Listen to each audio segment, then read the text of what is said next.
Assalamualaikum warahmatullahi wabarakatuh. Halo semuanya, kembali lagi di YouTube channel saya Lesti Adela. Kali ini kita akan membahas topik pembahasan tentang mendidik dan mewujudkan generasi Z yang berkualitas. Sebelum ke topik pembahasan, jangan lupa di subscribe, like, comment, and share. Baiklah, saya akan menjelaskan makna generasi Z. Generasi Z atau Gen Z adalah generasi yang lahir setelah generasi X dan Y, yaitu mereka yang lahir pada tahun 1995 sampai dengan tahun 2010.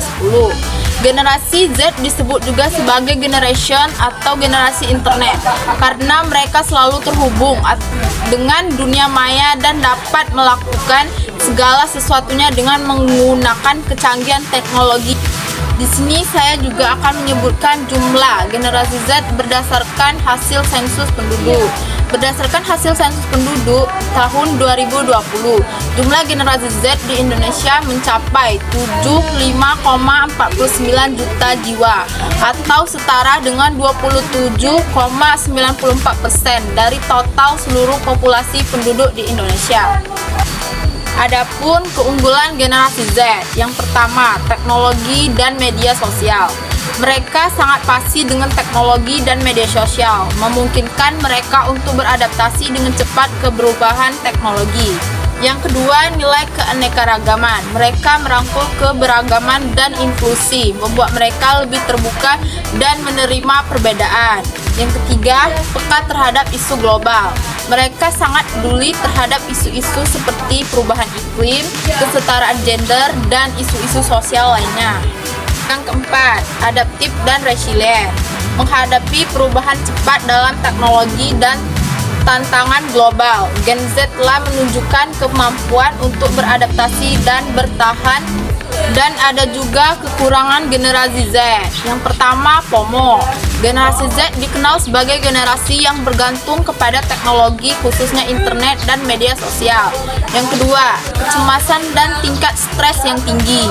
Gen Z mempunyai ekspektasi yang tinggi terhadap kehidupan pribadi mereka, sehingga jika tidak berjalan sesuai keinginan akan memicu timbulnya stres.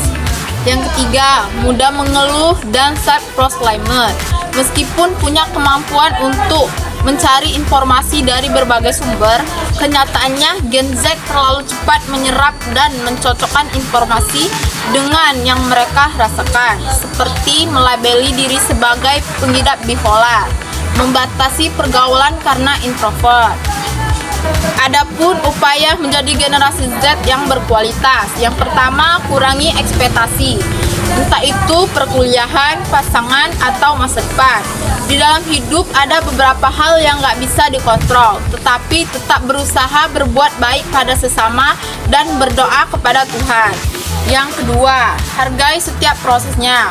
Gagal berkali-kali atau dipandang sebelah mata itu nggak apa-apa kok. Jangan terbuai dengan postingan kesuksesan orang lain di media sosial. Memang sih setiap orang memiliki privilege yang berbeda, tapi bukan berarti kamu nggak bisa menciptakan hidup terbaik versimu sendiri. Ketiga, beri afirmasi positif pada diri sendiri. Afirmasi positif dapat diartikan sebagai pujian untuk menghargai apa yang sudah kamu lakukan selama ini. 4. Menjaga privasi. Berekspresi di media sosial sah-sah saja, namun tetapi perhatikan privasi sebelum mengunggah konten ke internet ya. Baiklah, itu saja yang dapat saya jelaskan. Semoga dapat menambah wawasan dan ilmu pengetahuan teman-teman. Mohon maaf apabila ada kesalahan atau kekurangan. Saya akhiri, wabillahi taufik wal hidayah. Wassalamualaikum warahmatullahi wabarakatuh.